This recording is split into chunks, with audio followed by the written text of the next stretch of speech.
Hello student, good morning. आप सभी का एक बार फिर से ऑनलाइन क्लासेज में स्वागत है। लास्ट वीडियो में हम अपने यूनिट संख्या 8 डी व एफ उपकोष के तत्वों का अध्ययन कर रहे थे, जिसमें हमने डी उपकोष के तत्वों के सामान्य गुण जैसे उनके इलेक्ट्रॉनिक विन्यास, उनकी ऑक्सीकरण अवस्था आदि का अध्ययन किया था। आज हम अध्ययन करेंगे ऑक्सीकरण अवस्था से संबंधित जो एकाध प्रकार के प्रश्न बच गए थे उनका। तत्पश्चात हम डी उपकोष के तत्वों के रंग का अध्ययन करेंगे, उनके चुंबकीय गुण आदि का अध्ययन करेंगे। तो देखना, हम पढ़ रहे थे डी उपकोष के तत्वों की ऑक्सीकरण अवस्था। डी उपकोष के तत्वों की ऑक्सीकरण अवस्था का हम अध्ययन कर रहे थे। हमने ये सीख लिया था लास्ट वीडियो में ऑक्सीकरण अवस्था क्या होती है, ये कौन कौन सी ऑक्सीकरण अवस्था प्रदर्शित करते हैं और इनके द्वारा प्रदर्शित होने वाली कौन सी ऑक्सीकरण अवस्था अधिक स्थायी है। ठीक, अच्छा, अब हम देखते हैं कि इनमें एक आध प्रकार के प्रश्न और बनते हैं। वो आपसे ये पूछ सकता है कि डी उपकोष का कोई भी आपको संक्रमण तत्व है, उसका कोई भी आपको यौगिक दे देगा और आपसे कहेगा उसमें संयोजक गुण अधिक किसमें है, या आपसे कह देगा कि आयनिक गुण अधिक किसमें है, या आपसे कह देगा कि ऑक्सीकारक गुण किसमें ज़्यादा है, या आपसे कह देगा कि अपचायक गुण किसमें ज़्यादा है, या वो कह देगा कि संक्रमण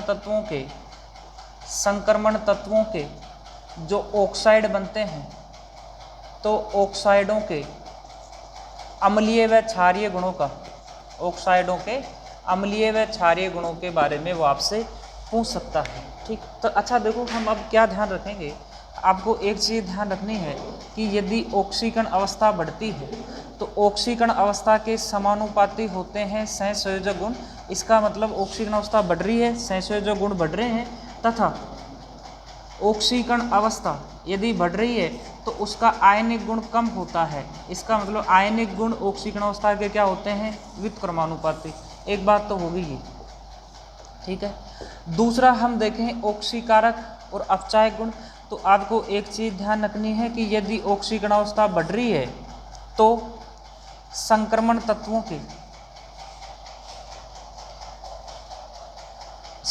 तत्व हैं उनके ऑक्सीकारक गुण बढ़ता है।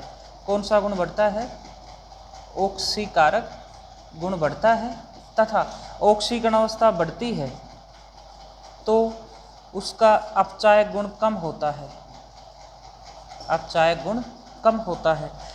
हम ये कहते हैं दूसरे शब्दों में कि जो अधिक ऑक्सीकरण अवस्था वाले हैं, अधिक ऑक्सीकरण अवस्था वाले क्या हो जाएंगे, ऑक्सीकारक गुण बढ़ गए। इसका मतलब वो हो जाएंगे अपने प्रबल ऑक्सीकारक।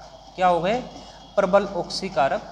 और दूसरे शब्दों में हम ये कहते हैं कि कम ऑक्सीकरण अवस्था वाले हो गए दुर्बल ऑक्सीकारक, तथा हम ये कहेंगे ऑक्सीकरण अवस्था बढ़ने पर अपचायक गुण क्या हो रहे हैं, कम हो रहे हैं। इसका मतलब यदि किसी की ऑक्सीकरण अवस्था कम है तो हम कहेंगे कम ऑक्सीकरण अवस्था वाले संक्रमण तत्व क्या हो जाएंगे, प्रबल अपचायक, प्रबल अपचायक।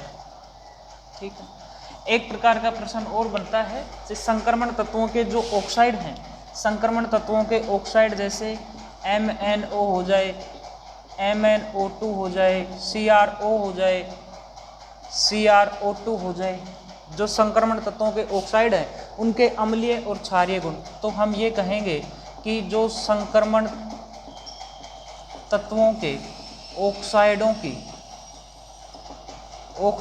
की जो ऑक्सीकरण अवस्था होती है वह उनके अम्लीय गुणों के समानुपाती होती है, तथा जो क्षारीय गुण है उसके क्या होती है, व्युत्क्रमानुपाती। इसका मतलब ये है कि अम्लीय गुण संक्रमण तत्वों के ऑक्साइडों की ऑक्सीकरण अवस्था बढ़ रही है तो उसके अम्लीय गुण बढ़ जाएंगे और क्षारीय गुण क्या हो जाएंगे, कम हो जाएंगे। ठीक है। अच्छा, अब देखो एक मिलता जुलता प्रश्न हम करें इन्हीं से, कि जैसे मान लो एक प्रश्न आ जाए MnO2, Mn2O3,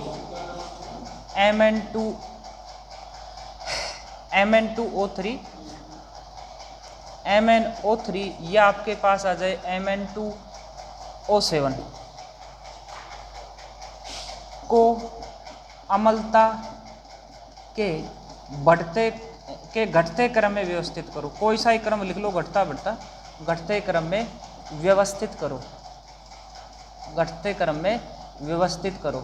हमें पता है ये सभी संकर्ण तत्व हैं Mn, Mn के सभी ऑक्साइड, इसका मतलब संकर्ण तत्वों के ऑक्साइड हैं, यदि इनकी ऑक्सीकरण अवस्था बढ़ेगी तो अम्लीय गुण भी क्या हो जाएंगे, बढ़ जाएंगे।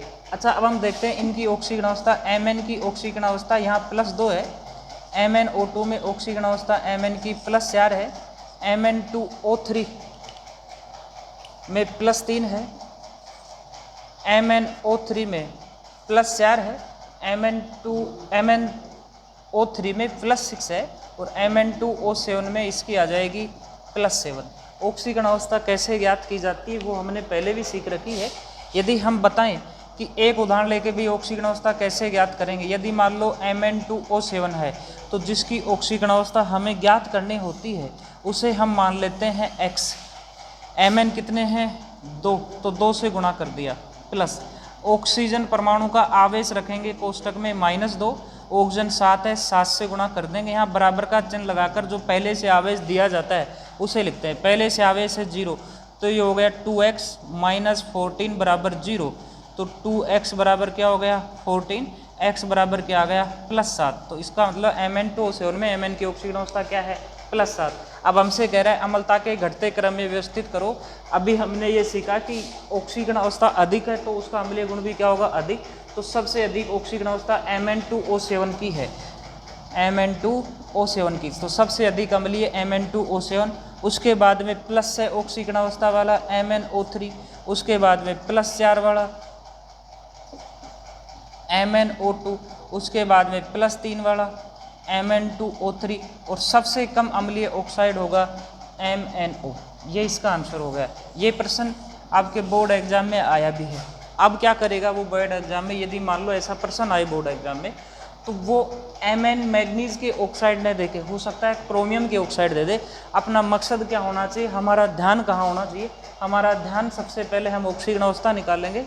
ऑक्सीकरण अवस्था निकल के आ जाए तो हम एक चीज़ का ध्यान रखेंगे, जिसकी जितनी अधिक ऑक्सीकरण अवस्था उसमें अम्लीय गुण उतने ही अधिक हो जाते हैं। ठीक, ये प्रश्न ऑक्सीकरण अवस्था से संबंधित आपसे सहसंयोजक गुण पूछे, आयनिक गुण पूछे, ऑक्सीकारक क्षमता, अपचायक क्षमता पूछे, या कह दे प्रबल ऑक्सीकारक कौन है, दुर्बल ऑक्सीकारक कौन है, प्रबल अपचायक कौन है, दुर्बल अपचायक कौन है, या कह दे कि संकरण तत्वों के जो ऑक्साइड है उनकी अम्लीय क्षारीय या अम्लीय क्षारीय प्रकृति, कुछ भी पूछे तो हम अपना आंसर इन सब से देने वाले हैं। कैसे, ऑक्सीकरण अवस्था बढ़ने पर सहसंयोजक गुण एक बार फिर से देख लेते हैं। ऑक्सीकरण अवस्था बढ़ने पर आयनिक गुण कम हो रहे हैं, सहसंयोजक गुण बढ़ रहे हैं। ऑक्सीकरण अवस्था से समानुपाती क्या है, ऑक्सीकारक गुण। इसका मतलब ऑक्सीकरण अवस्था बढ़ने पर ऑक्सीकारक क्षमता बढ़ती है तथा अपचायक क्षमता क्या होती है, कम होती है। उसके अलावा जो संकरण तत्वों के ऑक्साइड हैं उनके अम्लीय गुण उनकी ऑक्सीकरण अवस्था बढ़ने पर बढ़ते हैं और क्षारीय गुण क्या होते हैं, कम होते हैं। ठीक है। अच्छा, अब देखो एक प्रश्न और है यहाँ जो पूछ लिया जाता है।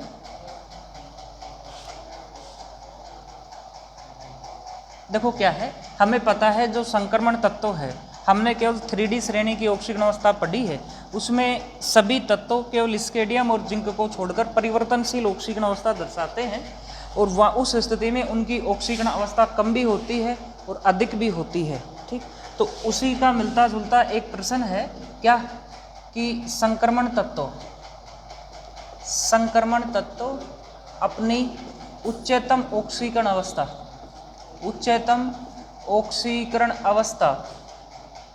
फ्लोराइडों व ऑक्साइडों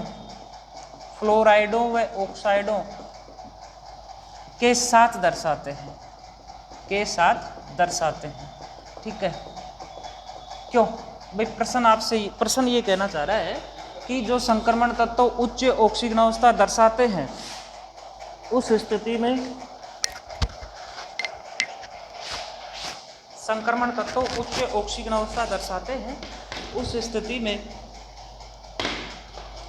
केवल ये फ्लोराइड और ऑक्साइड बनाते हैं, उस स्थिति में ये अपनी उच्च ऑक्सीकरण अवस्था दर्शाते हैं। देखो कारण क्या है उसका,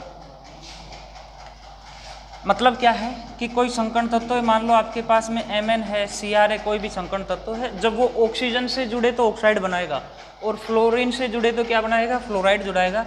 इसका मतलब या तो ऑक्सीजन से जुड़े या किससे जुड़े, फ्लोरीन से जुड़े, उस स्थिति में ये अपनी उच्च ऑक्सीकरण अवस्था दर्शाते हैं। जैसे Mn है तो ये +7 तक दर्शा देता है, बाकी में नहीं दर्शाते हैं। प्रश्न ये है, अब हमें ये बताना है ऐसा क्यों। ठीक, अच्छा देखना भाई क्या है, इसके दो कारण हैं मुख्यतः। पहला कारण क्या है देखना कि यदि कोई भी तत्व है, या हम कहते हैं यहाँ अपना तत्व कौन सा है, संक्रमण तत्व है, कोई भी तत्व या हम कहते हैं संकरण तत्व है, जब उच्च ऑक्सीकरण अवस्था दर्शाए, इसका मतलब वो कौन सी ऑक्सीकरण अवस्था दर्शाएगा, धनात्मक ऑक्सीकरण अवस्था दर्शाएगा। धनात्मक ऑक्सीकरण अवस्था का मतलब है जो आपके पास में धातु आयन है मेटल, उस पर कौन सा आवेश रहेगा, यहाँ धनात्मक। कौन सा आवेश रहेगा, धनात्मक। अच्छा अब देखो क्या है, एक तो यदि मान लो हमारे पास में उदासीन परमाणु है या उदासीन धातु परमाणु या उदासीन संक्रमण तत्व है, एक हमारे पास हो जाए धनायन, क्या हो जाए, धनायन, तो ये देखा जाता है कि अपने उदासीन परमाणु से धनायन का आकार, अपने उदासीन परमाणु से धनायन का जो आकार है वो क्या हो जाता है, कम हो जाता है। जब धनायन का आकार कम हो जाता है, आकार कम हुआ क्यों, क्योंकि इसने क्या बनाया, धनायन। धनायन कब बना, जब ये कौन सी ऑक्सीकरण अवस्था दर्शाए, धनात्मक। धनात्मक ऑक्सीकरण अवस्था का मतलब है वो अपनी उच्चतम ऑक्सीकरण अवस्था दर्शाए। जब ये इसका आकार मान लो पहले बड़ा था, अब इसका आकार क्या हो गया, छोटा। जब इसका आकार छोटा हो गया तो ये छोटे तत्वों के साथ में जुड़ने की ज़्यादा संभावना है, छोटे तत्वों के साथ जुड़ने की संभावना क्या है, अधिक है। जब उसका आकार बड़ा है तो उस स्थिति में छोटे भी जुड़ सकते हैं और बड़े तत्व भी जुड़ सकते हैं, ठीक है। जब केवल छोटे तत्वों के जुड़ने की संभावना है तो ये जो अपने ऑक्सीजन और फ्लोरीन परमाणु है का आकार है वो भी क्या होता है, छोटा होता है। तो पहला कारण तो क्या होगा, ऑक्सीजन व फ्लोरीन परमाणु का आकार क्या है, छोटा, और छोटा होने के कारण ये छोटे आकार के जो अब धनायन है, जब वो उच्च ऑक्सीकरण अवस्था दर्शा रहा है संकरण तत्व, तो उसके साथ में जुड़ने की संभावना क्या होगी, अधिक। और दूसरा कारण है ऑक्सीजन और फ्लोरीन की जो विद्युत ऋणात्मकता है वो क्या होती है, अधिक होती है। हमें पता है संपूर्ण आवर्त सारणी में विद्युत ऋणात्मकता जो सबसे अधिक होती है फ्लोरीन की 4.0 और ऑक्सीजन परमाणु की क्या होती है 3.5, ठीक है। तो ये प्रश्न था अपनी उच्चतम ऑक्सीकरण अवस्था फ्लोराइडो और ऑक्साइडो के साथ दर्शाता है। क्यों, हम क्या कारण कहने वाले हैं, क्योंकि ऑक्सीजन और फ्लोरीन का छोटा आकार होता है और दूसरा क्या है, ऑक्सीजन फ्लोरीन की विद्युत ऋणात्मकता का मान क्या होता है, अधिक होता है। ये जो अपने प्रश्न थे ये ऑक्सीकरण अवस्था से संबंधित जो प्रश्न थे वो हो गए, ठीक है। अब हम संक्रमण तत्वों के नेक्स्ट गुणों का अध्ययन करेंगे। जो संक्रमण तत्वों का नेक्स्ट गुण है अपना आता है रंग। हम कहेंगे संकरण तत्वों का रंग। अच्छा, रंग का अध्ययन हम 3 प्रकार से करेंगे। सबसे पहले हम देखेंगे कि जो भी संक्रमण तत्व है, कोई भी मान लो संक्रमण तत्व है, ये रंग कब दर्शाएगा या नहीं दर्शाएगा, ठीक है, पहला तरीका। दूसरा हम पढ़ेंगे इसमें कि कौन सा रंग दर्शाएगा, कौन सा रंग दर्शाएगा, और एक हम पढ़ेंगे इसमें कि रंग दर्शाने का कारण क्या है। और जब रंग दर्शा दिया उसका कारण हमने सीख लिया, तो इसमें ऐसा कौन सा संक्रमण हुआ है, हम उस संक्रमण को क्या नाम दें कि जिसके कारण उस संकरण तत्वों ने रंग दर्शाया है। सबसे पहले हमें देखिए कि संकरण तत्व रंग दर्शाएंगे, कौन कौन से संकरण तत्व रंग दर्शाएंगे। तो हमें एक चीज़ का ध्यान रखना है, यदि अयुग्मित इलेक्ट्रॉन उपस्थित है, अयुग्मित इलेक्ट्रॉन उपस्थित है तो वे संक्रमण तत्व रंग दर्शाएंगे। किसी भी संकरण तत्व के पास में अयुग्मित इलेक्ट्रॉन उपस्थित है, जैसे हम कहते हैं टाइटेनियम 3+, या हमने कह दिया वेनेडियम 3+, ठीक है। अच्छा, अब देखो टाइटेनियम, जो सामान्य टाइटेनियम है उसका इलेक्ट्रॉनिक विन्यास ये होता है Ar4s2 3d2, और वेनेडियम का इलेक्ट्रॉनिक विन्यास होता है 4s2 3d3। तीनों की ऑक्सीकरण अवस्था, दोनों की ऑक्सीकरण अवस्था हमने ले ली +3 में ये 3 इलेक्ट्रॉन त्याग देंगे और इनका इलेक्ट्रॉनिक विन्यास कुछ इस प्रकार से हो जाएगा। 2 इलेक्ट्रॉन यहाँ से गए, एक यहाँ से गया तो एक बच गया, तो क्या बच गया 3d1। यहाँ 2 इलेक्ट्रॉन यहाँ से जाएंगे, एक यहाँ से जाएगा तो क्या बच गया 3d2। जब हम इसका इलेक्ट्रॉनिक विन्यास इनके कक्षकों में भरें तो हमें पता है डी कोष में कक्षक रहते हैं 5, यहाँ इलेक्ट्रॉन है 1 और यहाँ इलेक्ट्रॉन है 2। यदि इस तरीके से किसी के पास अयुग्मित इलेक्ट्रॉन उपस्थित है तो वे सभी संक्रमण तत्व रंग दर्शाएंगे। ठीक है। अच्छा, अब दूसरा ये हम देखें कि भाई कौन नहीं दर्शाएगा रंग, तो रंग ये नहीं दर्शाएंगे, रंग ये नहीं दर्शाएंगे जिसका पूर्ण पूरित इलेक्ट्रॉनिक विन्यास हो, पूर्ण पूरित इलेक्ट्रॉनिक विन्यास हो, पूर्ण पूरित इलेक्ट्रॉनिक विन्यास हो। जैसे जिंक का, जिंक का जो Zn+2 दर्शाएगा उसमें भी क्या रहेगा, पूर्ण पूरित इलेक्ट्रॉनिक विन्यास। या हम कहते हैं दूसरा जिसके पास में अयुग्मित इलेक्ट्रॉन उपस्थित न हो, अयुग्मित इलेक्ट्रॉन उपस्थित नहीं हो, या हम कहते हैं कि इसके जो कक्षक है वो रिक्त हो, जैसे उसका इलेक्ट्रॉनिक विन्यास हो सकता है D0 हो जाए, हो सकता है S0 हो जाए, ठीक है। पूर्ण पूरित इलेक्ट्रॉनिक विन्यास का मतलब है D10 हो जाए। इसका मतलब यदि किसका इलेक्ट्रॉनिक विन्यास D10 आ जाए, S0 आ जाए या D0 आ जाए तो वे रंग नहीं दर्शाएंगे, रंग नहीं दर्शाते हैं। अच्छा, अब हम देखते हैं क्या वे सभी यौगिक, क्या वे सभी यौगिक जिनमें D10 इलेक्ट्रॉनिक विन्यास हो या D0 इलेक्ट्रॉनिक विन्यास हो, वो क्या सभी रंग नहीं दर्शाएंगे।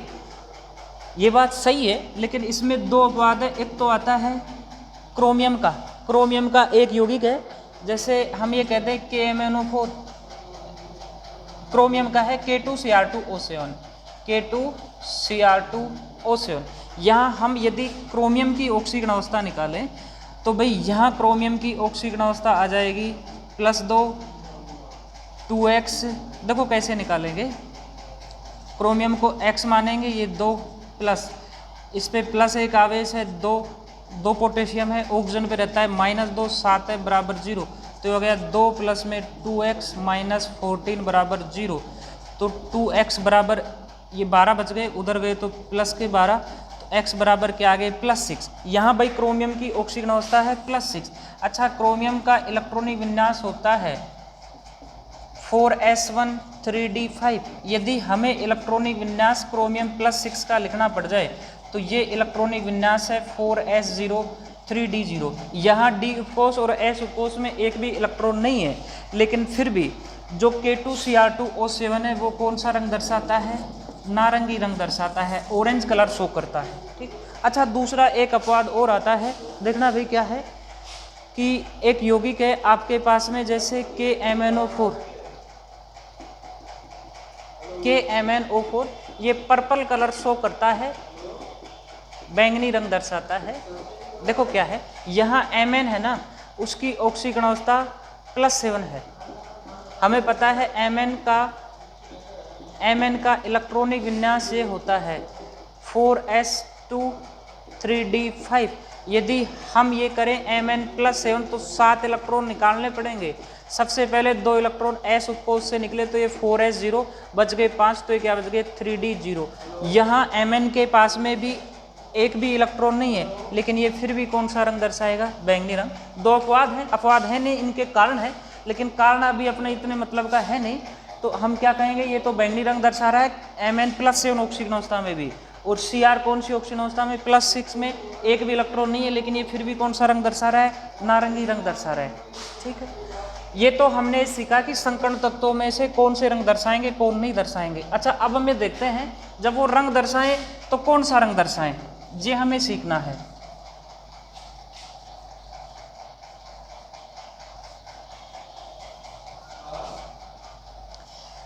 देखो इसमें 1-2 पॉइंट हैं, हमें वो देखने हैं। देखो पहला पॉइंट क्या है, यदि किसी संक्रमण तत्व का यौगिक है उस पर यदि प्रकाश डाला जाए, या हम कहते हैं कि संक्रमण तत्वों के यौगिक द्वारा हम जो प्रकाश डाले उस पूरे प्रकाश का अवशोषण कर ले, द्वारा समस्त, या हम कहते हैं संपूर्ण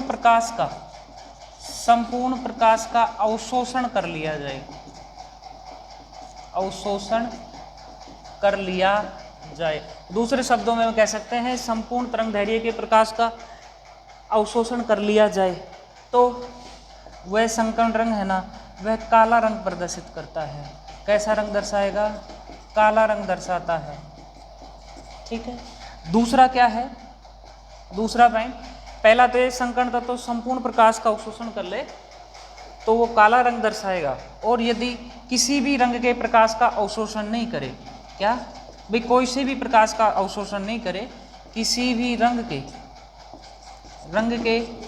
प्रकाश का, किसी भी रंग के प्रकाश का अवशोषण न करे, किसी भी रंग के प्रकाश का अवशोषण न करे, तो वह जो रंग दर्शाएगा वह दर्शाता है श्वेत रंग, या हम कहते हैं वह रहता है रंगहीन। अच्छा, अब देखो क्या है, संपूर्ण रंग के प्रकाश का है, संपूर्ण तरंग दैर्घ्य के प्रकाश